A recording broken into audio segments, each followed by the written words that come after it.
Magandang araw sa ating lahat. 4 na araw na lang at magbabagong taon na. Nandito ako at ang aking mga kagrupo upang magbahagi ng isang putahe na maaari nating isama sa lulutuin natin ngayong parating na bagong taon.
Beef giniling, pero ito po ay pinood processor ko para medyo maliliit po yung giling. Pero kung wala naman po tayong food processor, pwede naman po nating sabihin sa atin pong bibilhan ng karne kung pwede pong medyo pino. 6 tablespoon liquid seasoning, isang buo po ng bawang, pinino ko na po yan, isang buo ng onion, isang itlog, 1 cup ng tubig. Ito po, pwedeng milk din po ang inyong gamitin. 1 cup ng breadcrumbs, 1 tablespoon ng paprika, 1 teaspoon ng pepper, at 2 teaspoon po ng asin. Rock salt po ang aking ginamit. Ang sunod na po natin gagawin ay magtitimpla na po tayo ng ating burger patty. Pagsasama-samahin na po natin yung ating pong mga ingredients. Una, ilagay na po natin itong ating beef. Ilagay na din po natin itong ating garlic. Pero dito, pwede rin naman po kayong gumamit ng mga powder. Powder na garlic, powder na onion, paprika. At so magtatanong po kung saan ko po ito nabili sa supermarket, meron po nito. Paminta, asin, at yung ating breadcrumbs, toyo, tubig, at yung atin pong itlog. Ngayon, napaghalo-halo na po natin yung ating mga ingredients at haluin naman po natin ito ng ayos. Kailangan po ay mapaghalo-halo po natin yung mga inilagay po nating mga ingredients. At ang isa pong pagsarap po nitong ating burger patty, pagtagal po ng pagmimix po natin dito. Para yung mga ingredients po, maghalo-halo po sila ng ayos.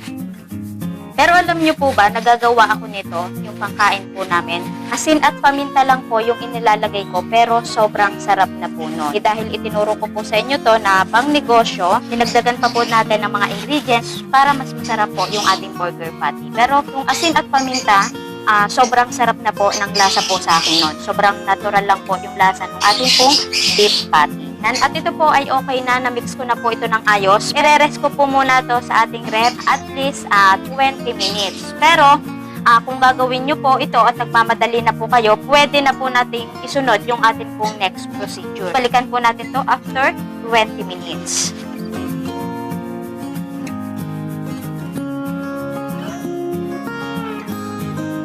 Ito pong ating burger patty, pagkatapos po lahat natin na i-mix po yung ating mga ingredients, mas maganda po kung titimbangin po natin ng lahatan. Kaya lang po, hindi ko po siya natimbang kasi po, pagtingin ko, lobat po pala yung timbangan. Pero mamaya, malalaman din naman po natin yun sa uli. Kasi titimbangin naman po natin bawat isa kung anong laki po yung gagawin natin dito. Mahalaga po yon para mas madali po sa ating pagpo-posting. Para malaman po natin kung sa 1 kilo po nating karne, ilang grams na po yung nadagdag para madali lang po sa ating pagkukosting. At ang gagawin po nating sukat kada isang patty po ay 40 gram.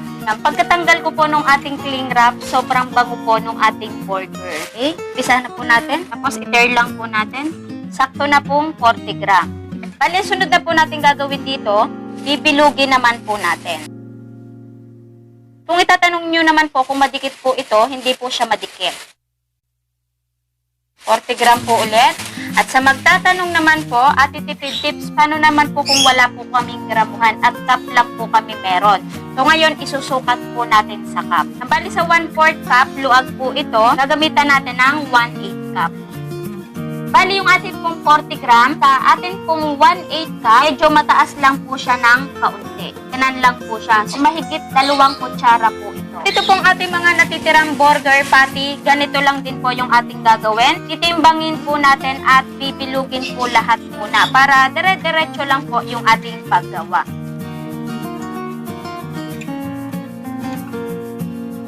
At ito po, sa paggagawa po ng ating burger patty, kung talagang kakaririn nyo po ito, habang tumatagal po kahit hindi na po kayo gumamit ng gramuhan, tiyan-tiyan na po yun ng inyong kamay.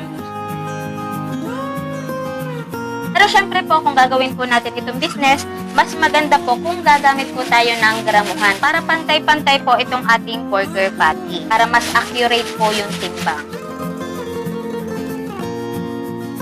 Okay, ngayon tayo po ay tapos na at meron pong kaunting labis. Ito po ay 14 gram. Tapos, kada isang hilera po nito ay 6. 6, 12, 18, 24, 30, 36, 37, naka 37 pieces po tayo na 40 gram. Ngayon, ang sunod na po natin gagawin, palalaparin naman natin itong ating burger patty. Kali ang gagamitin po natin ay ito pong ating parchment paper. Ito po ay ginupit-gupit ko lang po ng square. Yung medyo bilog po natin ay sakto lamang. Meron po talagang nabibili na patty separator. Sa Shopee po at sa Lazada, nagkita po ako noon. Gumamit po tayo ng improvised patty separator. Ilagay lang po natin dito sa lapad po nating platito. Kumuha po tayo ng isang burger. Bilugin po muna ng ayos, tapos itpiratin lang po natin ito ng ating kamay.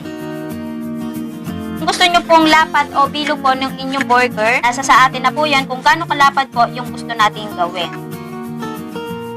Yung lapad ko pong ginawa, yung pangkaraniwan po na nabibili po nating burger patty. Katulad po nito. At syempre, ito pong ating natitirang burger patty, ganun lang din po yung ating gagawin. Para dire-diretso po yung ating paggawa. At ipinatong ko na po yung ating isang patty. Kasi kada isang lalagyan po, maglalagay po tayo ng 6 pieces.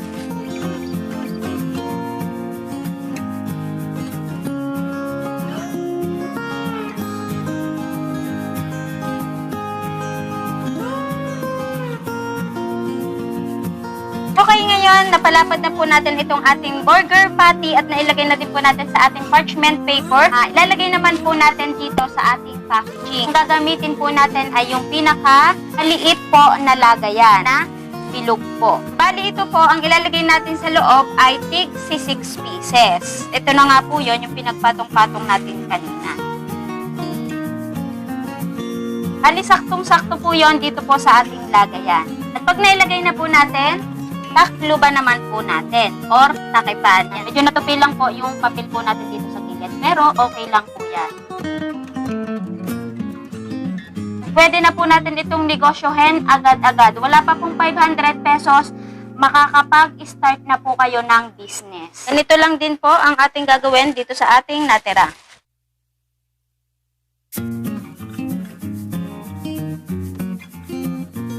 Meron pa po tayong natirang isa. Siya, lalagay po natin to sa ating rep at sa susunod po tayo ay gawa po ulit tayo ng burger patty, pwede pa po natin itong isama. Na-repack na po natin to. Syempre,